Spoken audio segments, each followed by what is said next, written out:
dahulu ya. Jadi nanti rekan-rekan yang belum sempat untuk join bisa melihat rekamannya. Oke, bismillahirrahmanirrahim. Assalamualaikum warahmatullahi wabarakatuh. Terima kasih Bapak dan Ibu semuanya, Pak Maman, Pak Tovan, Pak Paci Ali dari Jayapura, Pak Wahyu, Bu Wahyu, mohon maaf dari Jogja, Pak Junaid ini dari Citayam. Dan sebelum kita mulai kegiatan kita di malam hari ini, Bapak dan Ibu, ada baiknya kita berdoa terlebih dahulu ya, agar apa yang nanti saya sampaikan bisa bermanfaat untuk kita semuanya. Dan acara pun juga bisa dilancarkan. Berdoa dipersilakan. Bismillah.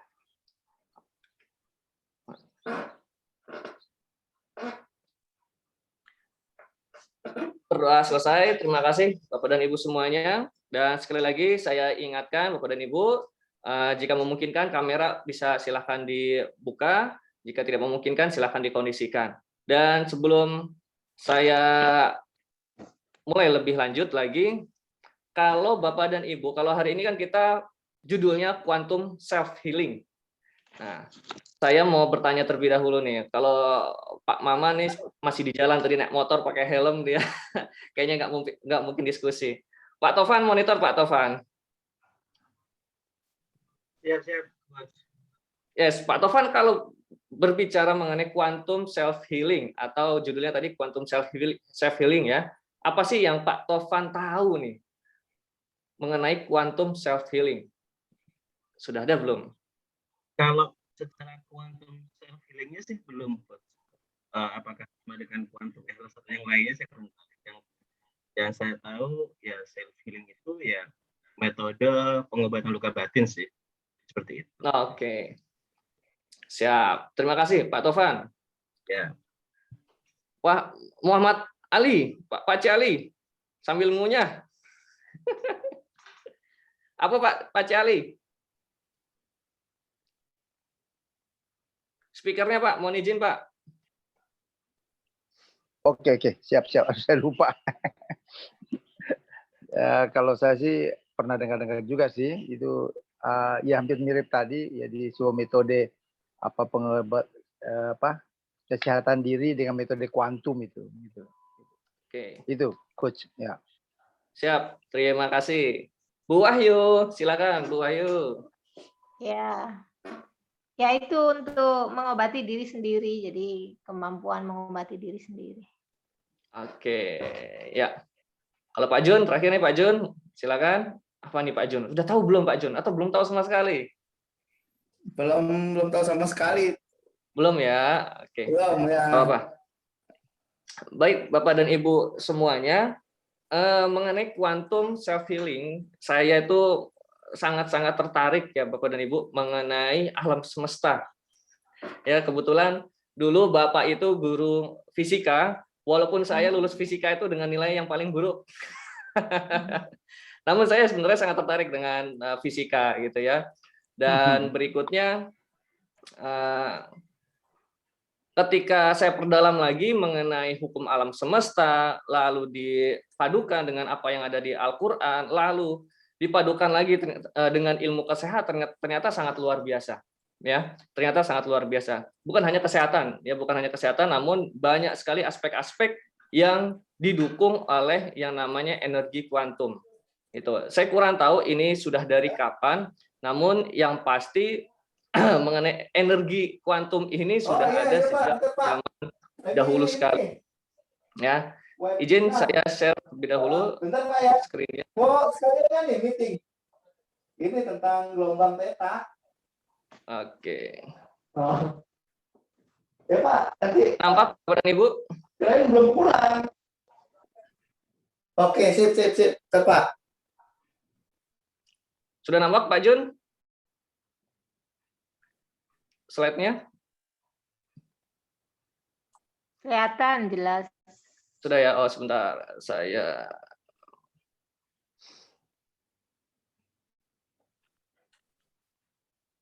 Oke.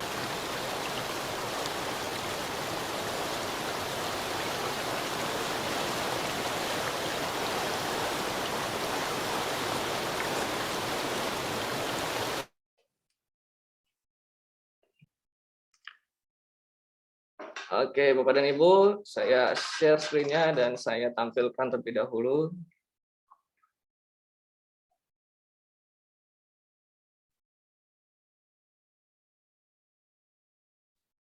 Oke. Bismillahirrahmanirrahim. Ya, ini mengenai quantum self healing. Jadi ini saya integrasikan antara apa yang ada di alam semesta ini sebenarnya sudah sangat mencukupi untuk kebutuhan kesehatan kita terutama. Ya, dan dipandu dengan adanya energi kuantum ini. Kita tidak bisa menafikan Bapak dan Ibu bahwa alam semesta ini adanya tumbuh-tumbuhan dan sebagainya itu lebih dahulu berada di bumi ini. Ya, lebih dahulu tumbuh. Ya, berikutnya ada Nabi Adam yang diturunkan Allah ke bumi. Nah, maka dari itu kita tidak bisa lepas Bapak Ibu dari yang namanya alam semesta, tumbuh-tumbuhan. Karena sekali lagi kita yang sebenarnya sangat membutuhkan tumbuh-tumbuhan ini. Ya, adanya makhluk hidup yang lain ya sangat ketergantungan terhadap adanya tumbuh-tumbuhan ini. Maka dari itu di quantum self healing ini saya akan integrasikan antara energi yang ada di alam semesta ini terhadap adanya tumbuh-tumbuhan di sekitar kita, lalu juga dipandu juga nantinya akan dengan buku gelombang theta. Ya, nih, kelihatan nggak nih? Nah, ya buku gelombang theta yang sudah Bapak dan Ibu miliki. Pak Jun sudah sampai Pak Jun ya bukunya ya. Oke, saya lanjutkan Bapak dan Ibu. Nah, ini sebelumnya perkenalkan dulu nama saya. Ini saya Tri Nugroho Kusumo. Saya Ketua Yayasan Sadarin Nusa Indonesia yang alhamdulillah per bulan kemarin di bulan Mei itu sudah resmi berdiri walaupun memang masih ada beberapa dokumen-dokumen yang harus kita lengkapi. Berikutnya saya mempunyai klinik hipnoterapi yang saya beri nama Pondok Kolbu. Saya juga corporate trainer dan ini beberapa kualifikasi yang saya punya singkat saja. Saya sangat tertarik dengan kegiatan di alam bebas Bapak dan Ibu sejak dari kuliah. Ya, lalu berikutnya ketika bekerja, saya bekerja di kesehatan keselamatan kerja, ya lebih khususnya di dunia di kegiatan di ketinggian.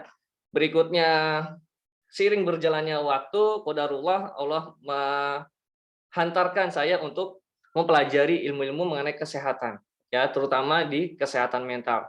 Pada awal mulanya dulu, qadarullah Bapak sakit, ya sudah saya mencari alternatif apa yang bisa saya pelajari untuk bisa membantu Bapak saya, gitu. Ya hingga akhirnya saya mempelajari hipnoterapi, NLP, lalu EFT, lalu sampai ke forest healing atau Shinrin Yoku.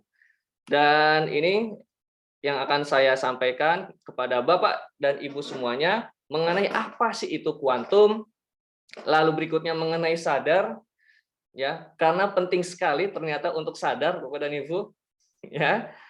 Berikutnya mengenai Shinrin Yoku, lalu yang terakhir bonusnya adalah rahasia perbesar wadah rezeki. Ya, insya Allah bisa dilancarkan semuanya materi ini. Nanti jikalau ada pertanyaan, silakan Bapak dan Ibu bisa ketik saja di kolom komentar atau langsung buka speakernya, kita langsung tanya jawab saja. Kita santai saja malam ini. Ya. Berikutnya Bapak dan Ibu, kalau pernyataan dari Albert Einstein, ada sebuah quote-nya yang sangat legendaris menurut saya. Everything is energy, ya semuanya adalah energi dan hanya itu yang ada padanya. Cocokkan frekuensi kenyataan yang Anda inginkan dan Anda tidak bisa tidak mendapatkan kenyataan itu. Ya tentunya bismillah ya atas izin Allah ya. Dan tidak bisa dengan cara lain, ini bukan filsafat, namun ini fisika. Ya, Albert Einstein sudah mengatakan bahwa semuanya itu energi Bapak dan Ibu. Contoh misalnya yang paling sederhana saja yang ada di sekitar kita saat ini Bapak dan Ibu, dan yang ada di depan mata bahkan Bapak dan Ibu, adanya laptop, lalu adanya kuota internet, adanya handphone bisa mengkoneksikan antara kita semuanya malam ini. Dan dengan adanya training di hari ini, seminar di hari ini, kita pun saling terhubung Bapak dan Ibu satu sama lain. Itu karena ada apa? Karena adanya energi. Karena adanya frekuensi Bapak dan Ibu yang tidak terlihat namun ada. Ya. Sekali lagi, yang tidak terlihat namun ada. Dan baru saja tadi sore ini sebuah contoh juga. Saya lagi ngelihat handphone, lagi buka Facebook, Bapak dan Ibu. Ketika saya lagi buka Facebook, muncullah profilnya update dari teman saya. Ya. Lalu saya ada memikirkan, lalu ada merasakan. Ya, ada dua hal nih Bapak dan Ibu. Ada dalam pikiran dan juga ada dalam perasaan saya untuk mengkoneksikan terhadap si orang ini. Ya. Ada hal-hal baik itu positif ataupun negatif yang terpikirkan dan yang terasakan oleh saya terhadap si orang ini yang muncul di feed Facebook saya. Tidak ada 1 menit Bapak dan Ibu, ya masih profilnya itu profil kontennya dari Facebook teman saya, belum ada 1 menit, tiba-tiba langsung telepon. Muncul namanya, ya muncul namanya. Tiba-tiba langsung telepon, Masya Allah, ini kenapa? Dan luar biasanya Bapak dan Ibu, ya apa hal yang disampaikan oleh teman saya itu? Mas Tri, tanggal 23 kosong nggak? Kenapa Mas? Ya nih, ada tawaran mengisi motivasi di Bandung. Mau diambil nggak? Masya Allah. Bayangkan Bapak dan Ibu. Ya, padahal saya cuma melihat Facebooknya doang, lalu saya entah kenapa, pikiran dan perasaan saya pun juga menyatu di sana, dan entah kenapa qadarullah, langsung telepon orang tersebut. Gitu. Entah ini apakah kebetulan atau tidak, yang pasti saya meyakini adanya sebuah konektivitas antara satu dengan yang lainnya. Dan yang tidak jauh lagi, dan mungkin juga Bapak dan terutama Ibu ya, terutama Ibu, pernah merasakan atau mungkin sering merasakan ketika ada anaknya, entah kenapa merasakan gini, kok perasaanku kok nggak enak ya, atau perasaanku kok kepikiran ya sama si anak yang pertama misalnya. Entah kenapa Bapak dan Ibu telepon ataupun menghubungi beliau, Dek lagi ngapain, Kak lagi ngapain gitu. Ya. Kok Ibu kepikiran terus ya sama adik? Kok Ibu kepikiran terus ya sama kakak? Gitu. Iya nih Bu, kakak lagi pusing, ya kakak lagi sakit dan sebagainya. Pernah nggak kira-kira seperti itu? Bu Wahyu, kira-kira pernah nggak Bu Wahyu nih? Pernah nggak merasa seperti itu? Oh pernah ya. Ya. Gitu. Ternyata ini ya seperti apa yang diungkapkan oleh si Albert Einstein, everything is energy, Bapak dan Ibu. Ya, everything is energy. Semuanya adalah energi, tergantung apa yang kita pikirkan dan kita rasakan. Dua hal. Ya. Kalau hanya satu saja, pikirkan saja, belum terlalu kuat, namun harus dirasakan. Ya, positive thinking dan positive feeling, Bapak dan Ibu. Nah, ini sangat luar biasa. Dan berikutnya, Bapak dan Ibu, kapan sih adanya energi ini, atau seperti apa sih itu kuantum? Nah, kalau dilihat dari gambar ini, Bapak dan Ibu, kuantum ini, kalau kita lihat, nanti ada sebuah video ya, strukturnya dari manusia, terus strukturnya dari laptop ini, strukturnya dari si meja yang saya gunakan, strukturnya dari si handphone, ketika itu diperkecil, Bapak dan Ibu, ya, dengan mikroskop yang sangat luar biasa, yang tercanggih, itu kalau zaman dulu kita meyakini bahwa yang paling kecil adalah atom. Ya. Ternyata atom sendiri pun masih bisa dipecah-pecah, Bapak dan Ibu. Masih bisa dibagi lagi, dan yang terakhir adalah adanya energi. Ya, terakhir adalah energi. Yang paling tinggi adalah super energi. Jadi kita itu kalau dipersamakan dalam dunia kuantum, kita dengan mobil itu sama. Kita dengan benda-benda yang ada di sekitar kita itu sama di dunia energi kuantum. Maka dari itu ketika pikiran dan perasaan kita ketika itu sama dengan apa yang kita bayangkan dan kita rasakan, yang kita harapkan, maka ya ada kemungkinan besar hal tersebut akan tertarik oleh diri kita. Seperti itu, ya. Jadi Bapak dan Ibu, kalau ingin misalnya kayak tadi saya dengan teman saya, pikiran dan perasaan saya satu frekuensi nih.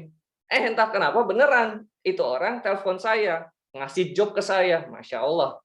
Gitu. Nah, kalau dilihat dari sini, kalau dari benda secara umum, ya ada super energi, energi, kuanta, partikel, atom, molekul sampai ke benda. Benda ini sebenarnya ya sangat rendah sekali. yang paling tinggi adalah super energi. Dan berikutnya kalau dari sisi kemanusiaan, ya, sisi manusia, kehidupan manusia, yang paling tinggi adalah spiritualitas. Maka dari itu orang-orang para habaib misalnya, lalu para tokoh-tokoh agama yang sudah sangat tinggi makomnya, dan mereka sudah santai saja menjalani kehidupan ini, gitu. Sehingga apa? Sehingga apapun yang dibutuhkannya, insya Allah akan dia dapatkan. Yang dibutuhkan, bukan yang diinginkan, Bapak dan Ibu ya, seperti itu. Dan ini awalnya dari mana? Awalnya dari ada spiritualitas, dari perasaan, pikiran, ya, pikiran akan menimbulkan tindakan, tindakan kita akan menjadi sebuah kebiasaan, kebiasaan kita akan menjadi karakter, dan karakter kita akan menjadi nasib, Bapak dan Ibu. Maka dari itu, kalau misalnya saya bisa analogikan, kalau misalnya tingkat spiritualnya ini, mohon maaf, setengah-setengah, gitu ya. Perasaannya pun juga setengah-setengah, pikirannya pun setengah-setengah, tindakannya pun setengah-setengah, kebiasaan juga setengah-setengah, ya, kebiasaannya setengah-setengah rajin, setengah-setengah malas, gitu ya. Dan karakternya pun juga setengah-setengah, setengah-setengah menyenangkan, setengah-setengah tidak menyenangkan. Dan akhirnya nasibnya pun juga seperti apa yang dia lakukan, apa yang dia menjadi sebuah karakternya dia. Seperti itu. Maka dari itu, bisa kita perbaiki dari mana? Awalnya spiritualitasnya terlebih dahulu, Bapak dan Ibu, pastinya. Berikutnya dari mana lagi? Perasaan kita, Bapak dan Ibu. Ya, berikutnya dari mana lagi? Pikiran kita. Lalu tindakan, kebiasaan, karakter, dan nasib. Dan ini kalau Bapak dan Ibu bisa mau mempraktekkan dalam keseharian, sangat bisa dipraktekkan. Ini bukunya Gelombang Theta ini, yang dari Pak Kris. Itu kalau saya membaca buku-bukunya Pak Kris itu sangat ringan, ya, sangat ringan, sangat renyah lah saya bilang ya. Bahkan orang bilang kok begini doang. Namun ketika dilakukan dengan sangat sadar, ya, sekali lagi dengan sangat sadar, itu luar biasa. Dan saya baru menyadarinya itu beberapa minggu ini. Ya, saya baru menyadarinya jujur saja beberapa minggu ini. Ternyata ini luar biasa yang sudah dibikin sama Pak Kris gitu. Nanti kita bahas bersama-sama. Ya. Berikutnya. Nah, ini Bapak dan Ibu, mengenai energi, kapan sih awal mulanya? Yaitu ketika menurut para fisikawan, yaitu ketika adanya Big Bang. Ya, ini awal mulanya terciptanya alam semesta ini, Bapak dan Ibu ya. Nah, istilah Big Bang ini diprakarsai oleh seorang ilmuwan, ya, Monsignor Georges Henry. Dan ternyata Bapak dan Ibu, ini baru berapa tahun, sekitar tahun 64-an ya. Kalau nggak salah itu sekitar tahun 64-an yang dia mencetuskan bahwa alam semesta ini, energi yang ada di seluruh dunia ini tercipta itu karena adanya sebuahnya letusan atau Big Bang. Dan namun luar biasanya Bapak dan Ibu ya, di Al-Qur'an 1400 tahun yang lalu itu sudah dicantumkan di sana. Ya, di Quran surat Al-Anbiya ayat 30, yang artinya, dan apakah orang-orang kafir tidak mengetahui bahwa langit dan bumi keduanya dahulunya menyatu. Dahulunya menyatu, Bapak dan Ibu. Kemudian kami pisahkan antara keduanya dan kami jadikan segala sesuatu yang hidup berasal dari air. Coba Bapak dan Ibu sekarang kalau bisa diketik ya, diketik di komen ya. Diketik air di sana ya. Coba diketik air. Gitu. Diketik air. Karena ada rahasia nih Bapak dan Ibu dari air. Oke. Oh, Pak Tovan, air. Junaidi Rahman, air. Oh, siap, mantap. Oke, terima kasih responnya Bapak dan Ibu. Kami jadikan segalanya sesuatu yang hidup berasal dari air. Apa sih maksudnya? Nanti akan ada penjelasan dari slide berikutnya. Yang pasti di sini 1400 tahun yang lalu sudah dijelaskan bahwa dunia ini semuanya dahulu menyatu, ya, dan akhirnya dipisahkan, ya. Berikutnya Bapak dan Ibu, nah ini rahasianya. Entah kebetulan atau tidak, ya, ternyata Bapak dan Ibu, tubuh kita itu mayoritas terdiri dari air.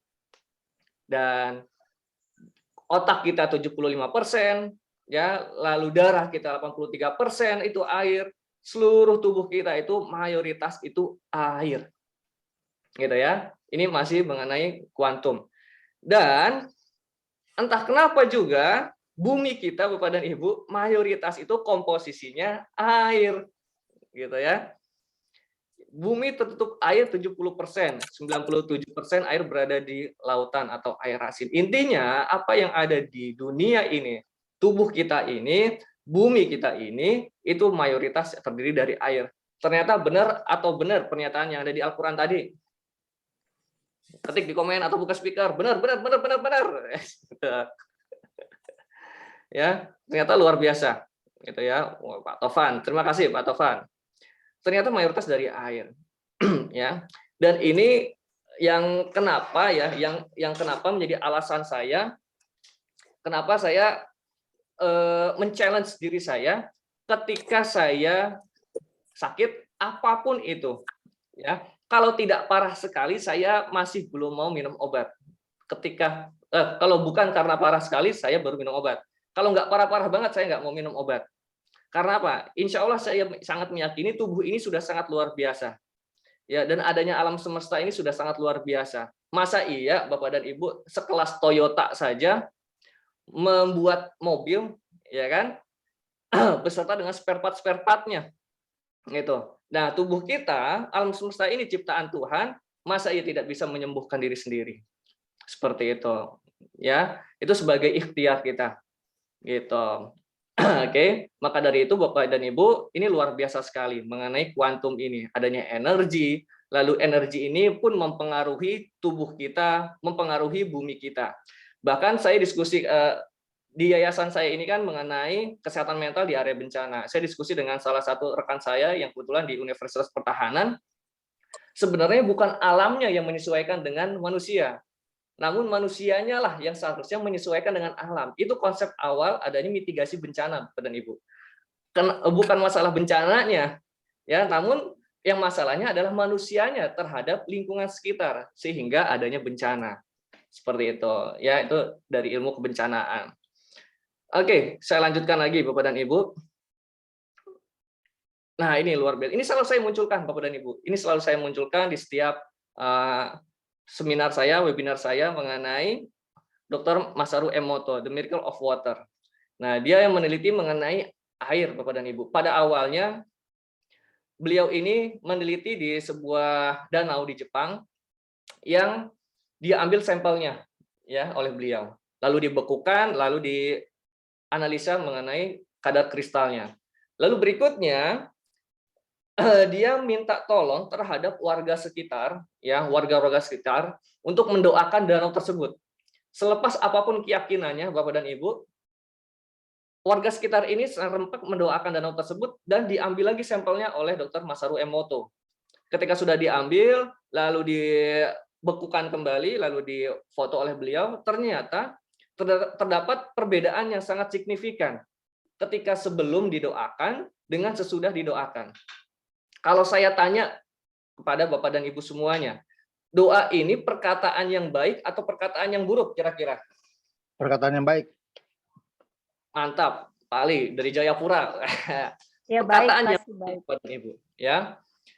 Pastinya perkataan-perkataan yang baik. Nah, dari perkataan-perkataan yang baik, harapan-harapan yang baik, pikiran dan perasaan yang baik ini mampu mempengaruhi kadar air, mempengaruhi kadar kristal di danau tersebut. Ini yang berbeda loh Ibu, ya berbeda maksudnya tidak bersentuhan, hanya dengan kata-kata saja. Dan sekarang bandingkan Bapak dan Ibu, ya sekali lagi bandingkan kita mempunyai darah, aliran darah. Tadi juga mayoritas kita di tubuh kita ini mayoritas air. Otak kita mayoritas air, lalu darah dari air, jantung, paru-paru dan sebagainya itu mayoritas air. Orang dengan danau saja kadar kristalnya berubah. Sekarang, masa iya pikiran dan perasaan kita yang satu di tempat, satu tubuh ini tidak berubah kadarnya. Gitu. Maka dari itu ketika dulu saya mempelajari EFT, ketika muncul gangguan-gangguan, ya kami tidak bisa menjudge sebagai sebuah penyakit ya. Kami bilangnya adalah gangguan, baik itu gangguan di otak, gangguan di mata. Dicek terlebih dahulu hal kesalahan apa yang diperbuat nih sehingga adanya muncul gangguan tersebut. Ya, energinya berubah, mempengaruhi kadar air di tubuh ini sehingga timbullah gangguan-gangguan. Dipampet lah jadinya, nggak lancar lah jadinya. ya aliran energi yang ada di dalam tubuh, sehingga mempengaruhi tadi aliran darah dan sebagainya. Seperti itu. Kalau dilihat di sini, ini hasil penelitian dari Dr. Masaru Emoto ketika kata-katanya disampaikan, I will kill you. Seperti itu bentuknya. Adolf Hitler, wah mengerikan lagi. Mother Teresa, ya lebih indah lagi. Thank you, lebih indah lagi Bapak dan Ibu. Berikutnya air Zam-Zam nih yang sangat indah. Ternyata beliau pun menyampaikan air yang paling indah ya menurut dia adalah kadar kristal air Zam-Zam Bapak dan Ibu. Ya, Masya Allah. Dan maka dari itu Bapak dan Ibu sekali lagi berhati-hatilah ketika memikirkan dan merasakan. Kalau ada sebuah legenda mengenai Malin Kundang, ya pasti Bapak dan Ibu tahu ya. Legenda Malin Kundang ini kan dikutuk gitu ya. Nah, dikutuk menjadi batu gitu. Karena apa ya? Karena ada pikiran dan perasaan yang menyertai Bapak dan Ibu. Nah, makanya untuk seorang ibu nih hati-hati sekali nih ketika memikirkan dan merasakan, bahkan sampai terucap, Masya Allah. Ya, itu bisa terjadi Bapak dan Ibu. Gitu. Ya, atas izin Allah. Oke. Saya lanjutkan Bapak dan Ibu. Nah, ini ada sebuah video, semoga lancar nih videonya. Saya setelkan. Ini ketika melihat pertama kali video ini, saya sangat tergugah. Alam tubuh ini, silahkan disimak terlebih dahulu.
Oke, Bapak dan Ibu, kira-kira Pak Junaidi, coba nih Pak Junaidi, apa yang bisa Pak Junaidi dapatkan dari video tadi Pak Jun?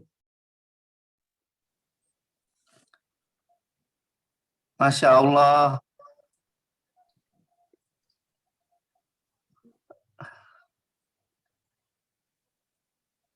Ya, luar biasa sih. Luar biasa Pak Jun ya. Iya. Ternyata Dia yang nggak bisa. manusia sangat nggak bisa ngomong apa-apa ngelihat ini. Seperti itulah Pak Jun. Ya. Jadi kita ini hanya sangat kecil sekali ya Pak Jun ya. Iya. Pak Cali dari Jayapura. Siap, siap. Apa kira-kira yang bisa didapatkan Pak Cali? Ya kita manusia ini kayaknya kecil sekali, kadang nggak ada apa-apanya. Kalau kita naik ke atas tadi ke kosmis itu luar biasa. Ternyata Masya dalam tubuh kita juga ini ya dengan ilmu pengetahuan bisa di apa ya? Ya sudah berapa kali lihat sih ini film ini. Sudah dipecah kita, tubuh kita ternyata bisa dipecah sampai detil-detilnya itu, Masya Allah.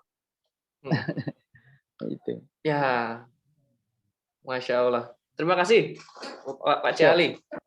Ya, jadi sekali lagi Bapak dan Ibu, ya itulah luar biasanya alam semesta ini. Dan kalau kita merasa ya kita merasa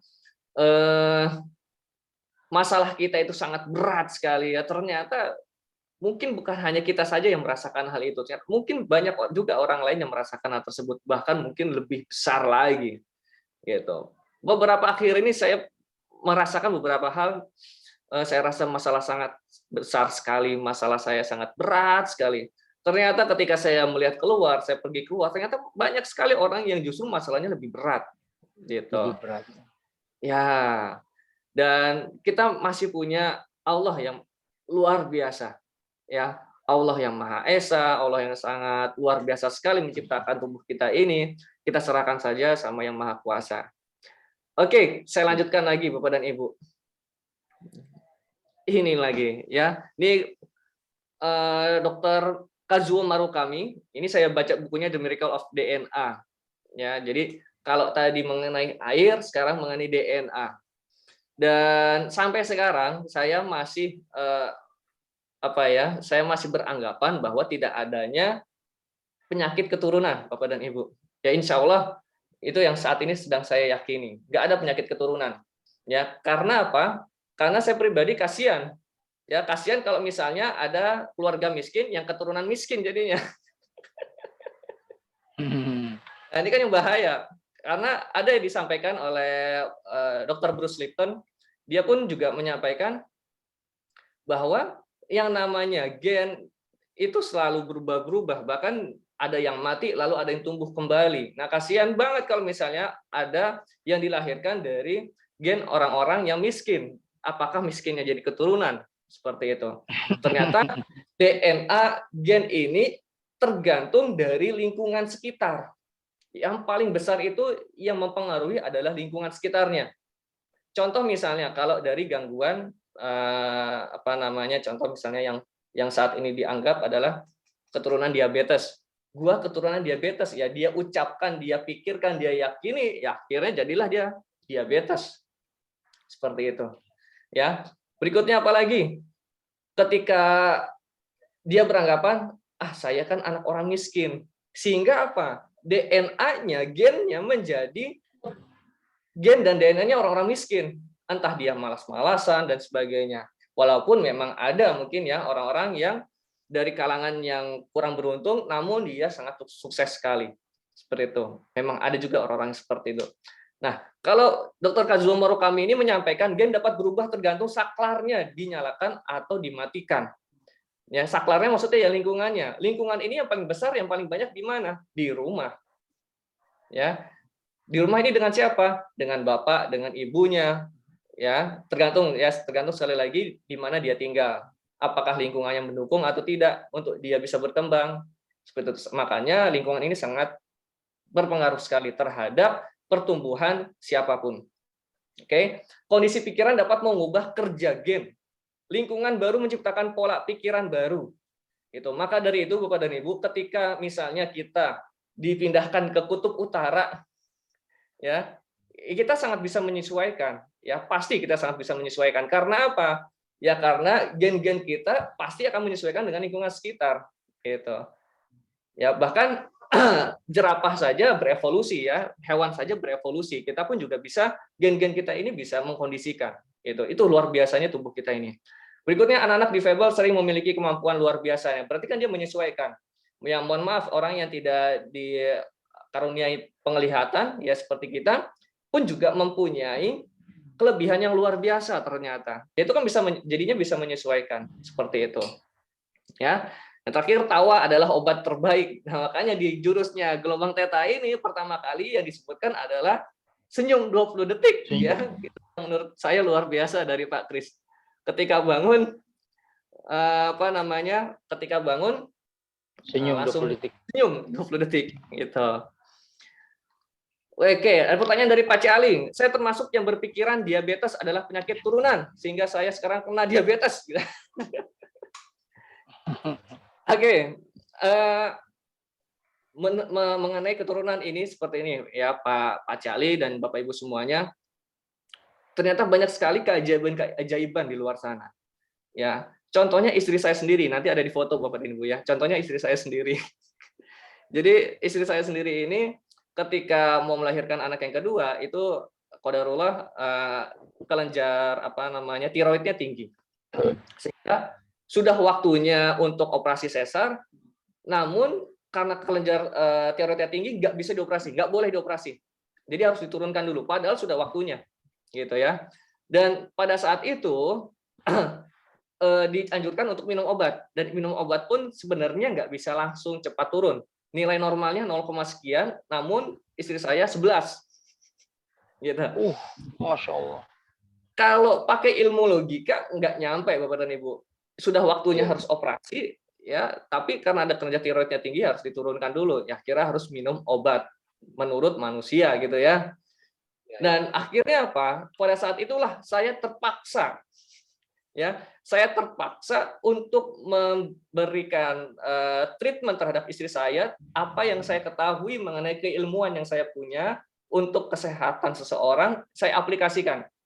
Pertama adalah hipnosis, yang kedua adalah EFT, Emotional Freedom Technique, yang ketiga adalah forest bathing atau Shinrin Yoku atau forest healing, ya macam-macam sebutannya, atau mandi hutan Bapak dan Ibu. Jadi saya bawa istri saya itu ke hutan. Ya, hutannya bukan hutan lebat seperti yang mungkin Bapak dan Ibu kira ya, hutannya cukup di Kebun Raya Bogor pada saat itu. Dan memang kita niatkan untuk terapi di sana, bukan untuk rekreasi. Gitu. Ya, karena anak-anak zaman sekarang bilang, "Woi, healing dulu gitu ya." Padahal cuman jalan-jalan doang ya, cuman rekreasi doang sebenarnya. Dan di sana memang kita niatkan untuk terapi. Gitu, untuk secara sadar menyembuhkan diri kita sendiri. Saya gunakan hipnosis, EFT dan juga forest bathing atau Shinrin Yoku. Dan alhamdulillah Bapak dan Ibu, 2-3 hari kemudian, saya lupa berapa hari tepatnya, 2-3 hari, kita kontrol lagi. Ya, kita kontrol lagi. Masya Allahnya, ya, ternyata dokter pun juga nggak nyangka kok sekarang normal. Gitu. Dokter pun nggak pernah menemukan hal ini, menemukan dalam hal minum obat langsung cepat gitu, nggak ada. Biasanya ya paling nggak seminggu 2 minggu. Nah ini baru beberapa hari sudah kontrol langsung normal. Ya ini kan keilmuannya dari mana Bapak dan Ibu? Nah itulah kenapa saya bilang quantum self healing ini seperti halnya yang tadi saya sampaikan, bahwa ada hal-hal yang lain yang tidak bisa kita nalar dengan logika yang mengenai kesehatan. Ya insya Allah dengan yakinnya kita terhadap Allah, lalu apa yang ada di Al-Quran kita gunakan, lalu kita yakini bahwa tubuh ini sudah diciptakan dengan sangat luar biasa, insya Allah ya akan adanya kinerja dari energi, lalu sel-sel pun menyesuaikan, gen-gen pun juga menyesuaikan, insya Allah akan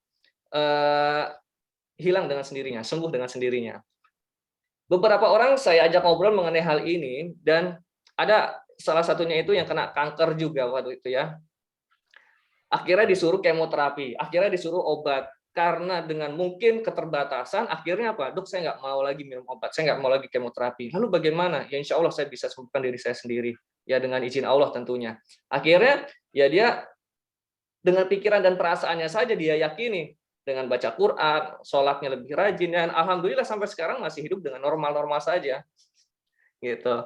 Ya, jadi seperti itu Bapak dan Ibu, ya insya Allah Bapak dan Ibu bisa gunakan nanti teknik yang ada di sini nih, yang saya terapkan juga kepada istri saya. Nanti lihat seperti apa keajaiban dari Allah. Seperti itu ya. Saya lanjutkan. Oke, kelewatan. Nah ini Bapak dan Ibu. Ada 3 masa untuk kita hidup Bapak dan Ibu. Masa lalu, masa kini, dan masa depan.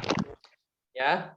Namun Bapak dan Ibu, kita mungkin menilai bahwa diri kita sedang hidup masa kini. Ya. Namun pikiran kita ini melalang buana Bapak dan Ibu. Ya, ke masa lalu, ke masa depan, ke masa lalu, ke masa depan, ke masa kini. Memang kinerja dari pikiran kita sudah diatur seperti itu. Namun, apakah kita sadar ya bahwa sebenarnya hidup di masa kinilah itu yang terbaik. Dan ada lagi, hidup di masa depan yang kita pikirkan dan kita rasakan itu hal yang positif, itu juga lebih baik. Gitu. Dan masalahnya adalah kalau kita misalnya Ibu Wahyu, monitor Bu Wahyu.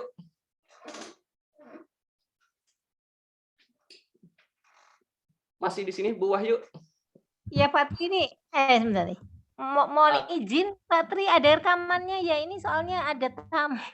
Ya sih. Mohon Silakan, izin Pak Tri. Halo, mohon izin Ya. Pak Tri. Mohon izin saya live dulu, ada tamu Pak Tri. Monggo Bu Wahyu, silakan. Ada rekaman Pak Tri? Ada, nanti saya share ya. Oh iya, maka Oke. maturkan Pak Tri. Pak Tovan, monitor. Siap. Oke. Pak Tovan punya masa lalu, Pak Tovan? Iyalah, Coach. Oke. Masa lalunya ada yang menyenangkan, ada yang mungkin kurang diharapkan atau menyedihkan gitu, Pak Tovan, benar ya? Ya, semuanya ada. Semuanya ada ya. Oke. Kalau Pak Tovan mengakses kembali kesenangan Pak Tovan masa lalu, apakah terasakan saat ini, Pak Tovan? Baunya terasa, Coach. Oke, kesenangan apapun itu, bangganya dulu Mas waktu masih Saya masa ambil kuliah. saya ambil satu objek. Oke. Baunya terasa. Baunya terasa. Oke, baik ya. Berikutnya, kalau Pak Tovan mengakses kembali hal yang tidak menyenangkan kemarin, masa lalu, apakah bisa Pak Tovan rasakan saat ini? Bisa, Coach. Bisa. Oke. Apapun itu ya. Iya, alis saya langsung berkerut ini. Badan langsung nggak enak, pikiran langsung nggak enak gitu ya. Intinya masa lalu ini bisa kita rasakan saat ini, Bapak dan Ibu. Baik itu yang menyenangkan atau yang menyedihkan. Nah, kita akan terdistract akan hal itu. Berikutnya, yang tantangannya adalah yang masa depan nih Bapak dan Ibu. Pastinya semuanya, siapapun itu termasuk pun juga saya, menginginkan masa depan yang cerah, yang indah, yang menyenangkan. Benar atau benar banget nih Pak Tovan? Ya, benar. Oke. Namun, masalahnya adalah kita sering sekali mengakses yang ada di depan ini yang nggak enaknya. Contoh, rasa khawatir, benar ya? Betul. Kecemasan, tidak percaya diri, ya itu langsung kita akses, kita tarik ke masa kini. Padahal itu belum terjadi, gitu ya. Padahal itu belum terjadi. Dan tantangannya, kalau misalnya yang masa depan saja, yang hal negatif, yang kecemasan, yang kita tidak ingin terjadi pada kita, lalu ketidakpercayaan diri itu bisa kita rasakan saat ini, masa iya kita nggak bisa rasakan yang hal positif yang ada di depan? Contoh, apa yang kita harapkan, kita inginkan, rasakan saja di saat ini. Kita pengen punya mobil Pajero, rasakan saat ini. Ya, kalau perlu misalnya contoh ya, Bapak dan Ibu menginginkan mobil Pajero, bukan hanya dibayangkan dan dirasakan saja. Kalau perlu datang ke showroomnya, rasain sendiri, test drive sendiri, nah itu benar-benar langsung terinstall tuh Bapak dan Ibu tuh. Gitu. Ya. Maka dari itu, ini sebagai sebuah tantangan, saya bilang ya, tantangannya adalah ketika terlintas ada yang tidak kita inginkan di depan, ya kita langsung alihkan terhadap hal-hal yang kita inginkan. Ini tantangannya. Dan maka dari itu perlu berlatih. seperti itu. Ya. Dan energi kita, Bapak dan Ibu, energi kita di saat ini dan masa depan yang positif itulah yang bagus. Ya, energi kita. Jangan sampai kita menghabiskan energi kita untuk hal-hal yang masa lalu yang tidak mengenakan dan juga masa depan yang kita cemaskan. Ya. Maka dari itu Pak Kris ini pernah membuat sebuah baju ya, future lalu past. Nah ini no, yang future-nya dicoret, past-nya dicoret, tinggal no-nya. Sekarang hiduplah di masa kini. Karena apa? Ternyata Bapak dan Ibu, saya pernah membaca sebuah artikel, ketika kita sadar akan saat ini, atau bahasa kerennya saat ini mindfulness, ya, seluruh organ-organ kita akan bekerja secara optimal. Aliran darah, otak kita, paru-paru kita, semuanya akan bekerja secara optimal. Maka dari itu tantangannya adalah tadi, ketika pikiran kita sedang berkeliaran, tariklah ke masa kini. Dan ini sedang saya praktekkan ketika sholat, Bapak dan Ibu. Ya, jujur saja pada saat dahulu sulit sekali untuk khusyuk, Bapak dan Ibu. Namun ketika saya berlatih ya mengenai hal ini untuk mengakses yang tadinya berkeliaran, saya tarik lagi ke masa kini. Saya tarik lagi ke masa kini, ya. Sehingga saya sadar bahwa saya sholat. Karena hati-hati Bapak dan Ibu, kita terkadang sebagai seorang saya pribadi hipnoterapi ataupun misalnya para motivator-motivator dan trainer-trainer pun sering menyampaikan sungguh luar biasanya pikiran bawah sadar. Kalau kita seharusnya bijak kapan harus menggunakan pikiran sadar dan pikiran bawah sadar. Gitu. Dan saya tersadar akan hati-hati ketika sholat nih Bapak dan Ibu, ketika beribadah.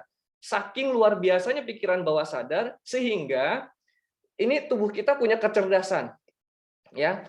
Otot-otot kita ini punya kecerdasan, tanpa kita berpikir secara keras dia bisa bekerja dengan luar biasa. Contohnya ketika bawa mobil, pikiran lagi kemana-mana, tapi kita bisa belok dan kanan kiri, kita menyetir dengan sangat lincah. Itulah kecerdasan dari otot-otot kita. Begitupun juga dengan sholat. Jangan sampai ketika kita sholat ini dikendalikan oleh pikiran bawah sadar ini. Sehingga kita nggak sadar kalau kita lagi sholat. Gitu. Karena apa? Pikiran kita ke masa lalu, ke masa depan, ya, mencemaskan hal ini dan hal itu dan sebagainya. Maka dari itu tantangannya adalah menariknya ke masa kini. Gitu. Menariknya ke masa kini. Ya, ini sebuah tantangan menurut saya karena perlu berlatih, ya, tidak mudah. Namun bisa dilatih seperti itu. Oke. Jadi sekali lagi, ketika hal-hal apapun itu bijaklah, ya, kapan kita bisa gunakan pikiran bawah sadar, kapan kita gunakan pikiran sadar. Kadang saja kalau saya merasakan, ya, saya tidak tahu seperti apa yang Bapak Ibu rasakan, kadang ketika habis sholat berdoa itu karena sudah saking biasanya Bapak dan Ibu nggak sadar doanya sudah selesai sampai amin. Benar banget nih. Karena sudah sangat bawah sadarnya, dengan sangat cerdasnya tubuh ini ketika berucap, ya, berdoa, doanya karena sudah pattern gitu ya, template-nya seperti itu terus, jadi sudah amin langsung, jadi nggak sadar kalau kita itu sedang berdoa gitu. Dan mungkin ini bisa jadi penghambat doa-doa kita yang belum terkabul, ya. Dan ini tinggal nanti insya Allah bisa kita latih Bapak dan Ibu. Oke, bagaimana melatihnya? Bapak Ibu, ini hal yang sederhana, ya.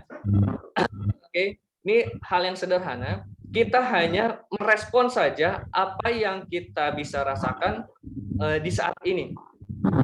Oke. Boleh kita latihan sebentar Bapak dan Ibu mempraktekkan? Ini contoh latihan sederhana yang bisa Bapak Ibu latih untuk bisa saya pribadi untuk lebih khusyuk, ya, untuk lebih mindfulness, lebih menyadari perilaku apa yang kita sedang lakukan, lebih menyadari apa yang terjadi di sekitar kita dan sebagainya. Kita berlatih sebentar Bapak dan Ibu, ya. Oke. Mohon izin Bapak dan Ibu, Pak Cali ini saya mute dulu terlebih dahulu, ya. Oke. Oke, Bapak dan Ibu semuanya, sekarang Bapak dan Ibu silahkan atur posisinya masing-masing senyaman mungkin, serileks mungkin. Oke. Kalau yang pakai headset bisa lebih bagus, ya. Yang nggak pakai headset, yang sedang pakai headphone boleh diletakkan terlebih dahulu. Intinya suara saya bisa terdengar. Oke, sekarang Bapak dan Ibu silahkan duduk serileks, mungkin senyaman, mungkin. Tarik napas yang dalam, hembuskan secara perlahan. Bagus sekali. Tarik napas yang dalam, hembuskan secara perlahan. Bagus sekali. Buat tubuh Bapak dan Ibu senyaman mungkin, serileks mungkin. Gangguan-gangguan apapun yang terjadi di tubuh Bapak dan Ibu, baik itu rasa gatal, baik itu rasa pegal, Bapak Ibu bisa kondisikan terlebih dahulu agar hal-hal tersebut tidak mengganggu Bapak dan Ibu. Bagus sekali. Dan sekarang, dengan nyamannya Bapak dan Ibu, dengan rileksnya Bapak dan Ibu saat ini, Bapak dan Ibu cukup sadari ada 5 hal. Yang pertama, sadarilah setiap tarikan napas Bapak dan Ibu. Tarikan napas mulai dari hidung, hembuskan dari mulut. Bagus sekali. Bapak dan Ibu sudah berlatih 2 rasa saat ini, yang dirasakan oleh hidung dan yang dirasakan oleh mulut. Bagus sekali. Tetap pertahankan apa yang Bapak dan Ibu rasakan dari hidung Bapak dan Ibu dan dari mulut Bapak dan Ibu. Dan sekarang, baik dengan kondisi mata terbuka ataupun mata tertutup, Bapak dan Ibu bayangkan dan rasakan. Bayangkan rileksnya Bapak dan Ibu. Bapak dan Ibu bisa melihat tubuh Bapak dan Ibu yang sangat nyaman, yang sangat rileks. Bagus sekali. Bapak Ibu rasakan setiap tarikan napas dengan sangat sadar. Bapak Ibu hembuskan nafas dengan sangat sadar. Dan Bapak Ibu membayangkan tubuh Bapak dan Ibu yang sangat nyaman, yang sangat rileks. Bagus sekali. Dan saat ini, sadari apa yang saya katakan, sadari apa yang Bapak Ibu dengar dari ucapan saya saat ini. Dan saat ini, Bapak dan Ibu sudah bisa merasakan apa yang Bapak Ibu hirup, Bapak dan Ibu hembuskan. Anda pun sudah bisa membayangkan diri Anda serileks, mungkin senyaman, mungkin. Dan Anda pun mendengarkan apa yang saya katakan, apa yang saya ucapkan. Bagus sekali. Dan sekarang, Bapak dan Ibu rasakan udara sekitar Bapak dan Ibu. Rasakan nyamannya, rasakan rileksnya. Bagus sekali. Bagus sekali. Dan saat ini, Bapak Ibu merasakan hirupan udara dari hidung Bapak dan Ibu, hembusan napas dari mulut Bapak dan Ibu. Dan Bapak dan Ibu melihat tubuh Bapak dan Ibu yang nyaman, yang rileks. Dan Bapak dan Ibu mendengarkan suara saya semakin nyaman, semakin rileks. Dan Bapak dan Ibu pun merasakan udara sekitar yang nyaman, yang sejuk. Bagus sekali, bagus sekali.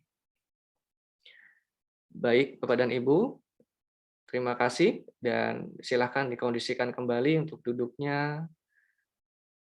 Oke, kembali ke kesadaran semula. Bagus sekali. Baik, Bapak dan Ibu, kira-kira ada yang mau sharing apa yang dirasakan?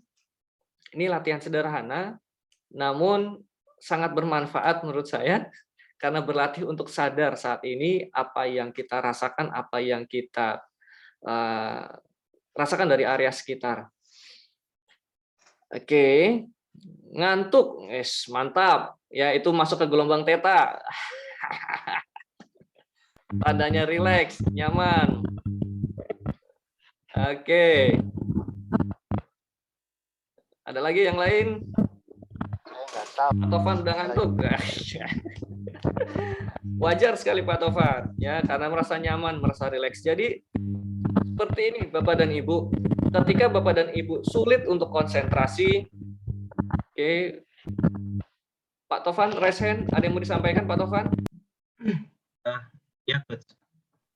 Untuk Silakan. pengalaman ini kan apa namanya pernah dilatih oleh Coach Pak Kris ya, Pak Krisna juga. Oh, oke.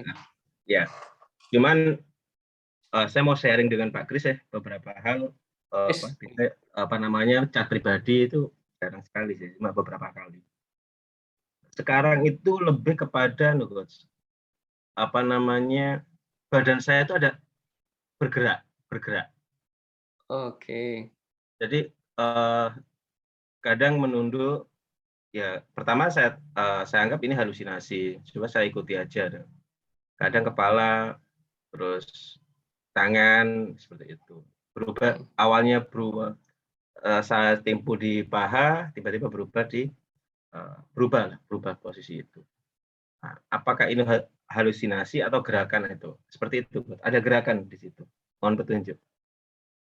Oke. Gerakannya mengganggu nggak Pak Tovan? Tidak, Coach, tidak. Kadang kepala agak tiba-tiba saat kepasrahan itu bukan malah menunduk, malah menengada. Tapi kondisinya tetap rileks. Oke. Terus tangan itu bergerak halus gitu, seperti itu. Oke. Selama masih tidak mengganggu, saya rasa sih tidak usah tidak usah dipermasalahkan ya Pak Tovan ya. Kalau saya pribadi. Namun kalau sudah mengganggu ya Bapak dan Ibu, mungkin Pak Kris pernah menyampaikan apakah hal ini sebagai sebuah sinyal ya. Kalau di permainan beliau di The Booming Board Game itu ada sinyal-sinyal yang dimana ketika dilatih dalam permainan board game tersebut, apakah sinyal tersebut ini membawa kebaikan ya, keseringan bawanya kemana. Kalau Pak Kris menggunakan hal tersebut untuk berkomunikasi terhadap tubuhnya sendiri, gitu, ya. Dan ketika misalnya Bapak dan Ibu sedang mengakses hal ini, lalu berkomunikasi terhadap tubuh Bapak dan Ibu, dan itu Bapak dan Ibu lakukan, misalnya sebagai sebuah sinyal, apakah ini sebagai sebuah sinyal untuk saya tetap melangkah?